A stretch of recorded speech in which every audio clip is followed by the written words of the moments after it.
to have you on board with us, on board the USS Focal Point, our patrol boat, which we patrol the choppy waters of America's public life, looking for the intersection of truth and politics. Our commander is on the bridge. The scriptures are mapped. The Holy Spirit, our navigator, and I serving as your loyal, humble, and cheerful first mate. With us on our decision-maker line is Michael Tracy. Michael is a journalist who writes for Mother Jones, which is a left-leaning website.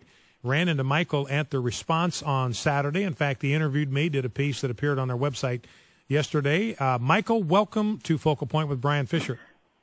Brian, it's good to talk to you again. Great to have you with us. And, Michael, I understand that you cover kind of the religion beat for Mother Jones. Tell us a little bit about that. Well, I cover, I guess you could say, a religion beat generally, not just for Mother Jones, but for a variety of outlets. And that's what attracted me to the Response. As you know, throughout the day, speakers were saying how historic it would be, how in years to come the Response would be looked back on as a seminal event in American political and religious life. So I thought it was an imperative for me to be there and assess things for myself. Now, let me ask you, Michael, I'm assuming that you come from the standpoint of kind of secular fundamentalism. Maybe you could give us some kind of insight into what your particular religious or political leanings are so we can kind of get a bead on what kind of value system or worldview you brought into the room that day. Sure. Well, I personally would not use the term secular fundamentalist, but it's fair to say that I don't share the beliefs that were espoused at the Response. I don't consider myself a Christian. I was actually raised a Catholic, but have since, after studying the theology and the theology of other religions, came to the conclusion that I am of a secular disposition and try to cover politics from that angle without, any stake necessarily in the right or wrongness of a particular doctrine. I almost felt sorry, Michael, for the secular types, whether I refer to them as secular fundamentalists, because I believe that, you guys have a certain set of fundamental precepts that you believe in just as strongly and passionately as we do. You're just as kind of biased toward your worldview as we are toward ours. And I thought, man, this has got to be painful for somebody who doesn't believe anything that's being talked about from the platform, doesn't believe in the person who's being praised, doesn't believe in the scriptures that are being read, doesn't believe in the prayers that are being offered. And to have to sit there and endure that for 7 hours, I had to be painful. What was it like for you? Oh, I didn't find it painful at all, Brian. I actually enjoyed myself quite thoroughly. I found it to be a fascinating experience. I talked to many decent, sincere people there, and I enjoyed, learning their stories and what motivated them to attend.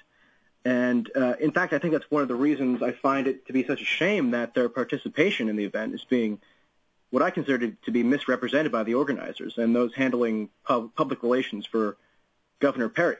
What do you mean by that, misrepresented?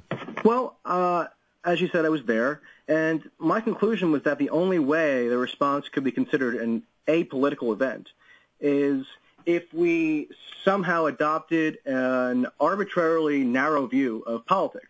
Of course, there was no outright talk of Republicans versus Democrats there, but there was definitely talk of problems that could be only rectified by political avenues, the political process, the legislative process. You might remember the song that was sung about abortion and how it should be outlawed, how a speaker declared that school prayer should be reinstated, that American foreign policy should be steered in the direction of supporting Israel. Now, whether or not you agree with any of those policy planks, they all can be only achieved by engaging with the political process. And what Governor Perry's spokespeople told me, and what you told me when we spoke, is that the event is apolitical only insofar as there was no overt endorsement of any political candidate. But obviously there were many political imperatives being discussed, and the notion that it was apolitical conflicts with what the attendees were telling me. For example, if you read my piece in Mother Jones, I spoke with a man who traveled from San Antonio as a member of Pastor Hagee's church there. And when I asked him, the first question I asked him was, do you regard this as a political event? And he said yes.